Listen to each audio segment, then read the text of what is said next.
Because of Mr. Terupt, this is the first chapter, page 1, Peter. And Peter is the class clown. It's our bad luck to have teachers in this world, but since we're stuck with them, the best we can do is hope to get a brand new one instead of some mean old fart.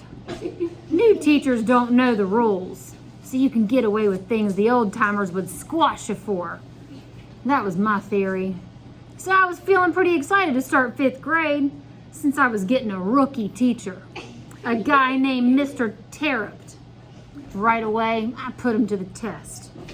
If the bathroom pass is free, all you have to do is take it and go. This year, the bathrooms are right across the hall. It's always been an easy way to get out of doing work. I can be really sneaky like that. I take the pass all the time and teachers never notice. And, like I said, Mr. Terupt was a rookie, so I knew he wasn't going to catch me. Once you're in the bathroom, it's mess around time. All the other teachers on our floor were women, so you didn't have to worry about them barging in on you. Grab the bars to the stalls and swing! Try to touch your feet to the ceiling. Swing hard. If someone's in the stall, it's really funny to swing and kick his door in, especially if he's a younger kid. If you scare him bad enough, you might see him pee on himself a little. That's funny. Or if your buddy's using the urinal, you can push him in from behind and flush it at the same time. Then he might get a little wet. That's pretty funny too. Some kids like to plug the toilets with big wads of toilet paper, but I don't suggest you try doing that. You can get in big trouble. My older brother told me his friends got caught and he had to scrub the toilets with a toothbrush. He said the principal made him brush his teeth with that toothbrush afterward too. Mrs. Williams is pretty tough, but I don't think she'd give out that kind of punishment. I don't want to find out either. When I came back into the classroom after my 4th or 5th trip, Mr. Terupt looked at me and said, "Boy, Peter, I'm going to have to call you Mr. Peabody, or better yet, Peter the Peer. You do more peeing than a dog walking by a mile of fire hydrants." Everybody laughed. I was wrong. He had noticed. I sat down. Then Mr. Terupt came over and whispered in my ear, "My grandpa used to tell me to tie a knot in it." I didn't know what to do. My eyes got real big when he said that. I couldn't believe it. But that didn't matter. Mr. Terupt just went back to the front board and the math problem he was going over. I sat there with my big eyes. Soon, a smile too. "What did he say?" Marty asked. Marty's desk was right next to mine. "Nothing," I said. Ben and Wendy leaned over across their desks to hear. They sat right across from us. Our 4 desks made up a table, number 3. Mr. Terupt called us by table sometimes. "Nothing," I said again. It would be my secret. How cool was Mr. Terupt? His reaction was better than being yelled at like the old farts would have done. Some kids in my class would have cried, but not me.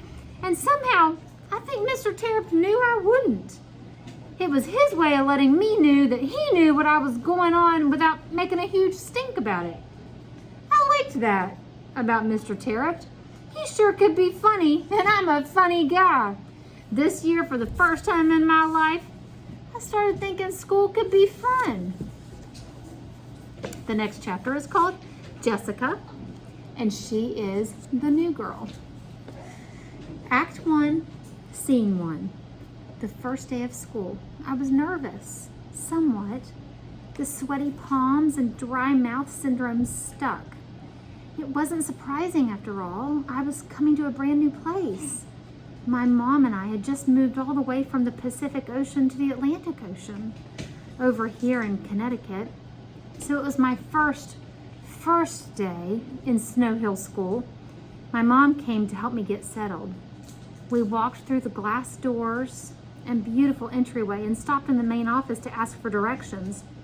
A red-haired woman, who proved to be exceptional at multitasking, greeted us with a smile and a slight nod. She did this while the phone rested between her ear and the shoulder, allowing her hands to scribble notes from a conversation she had in her free ear with the brown-haired lady standing next to her. We waited. My fingers dug into the hard cover of my book.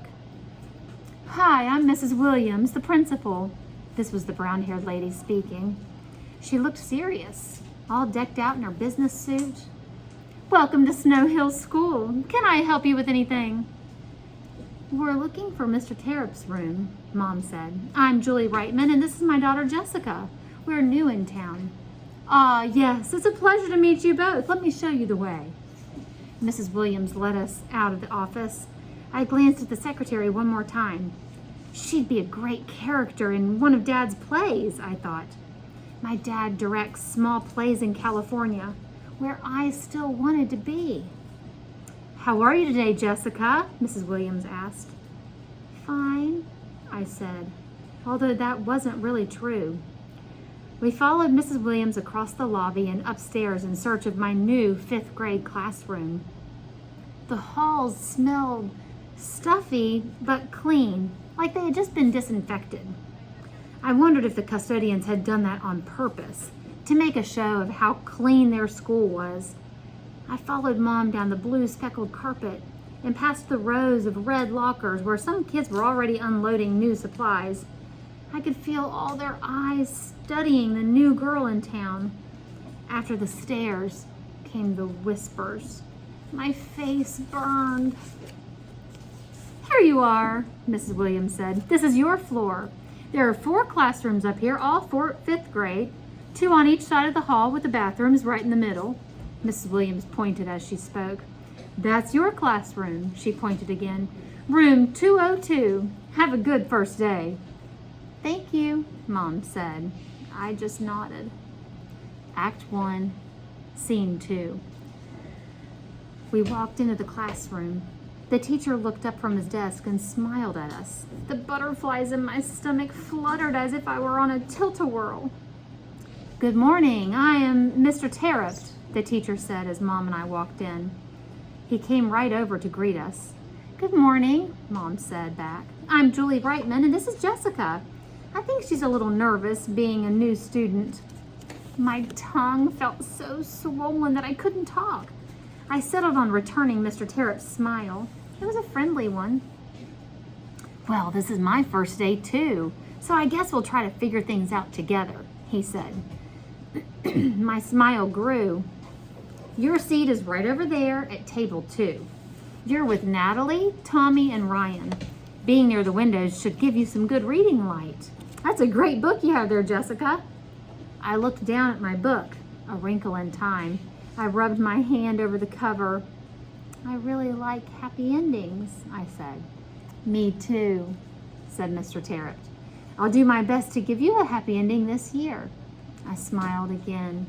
I couldn't believe it. My teacher was new too, and he liked what I was reading. I don't know why, but somehow he made my butterflies disappear and my tongue shrink.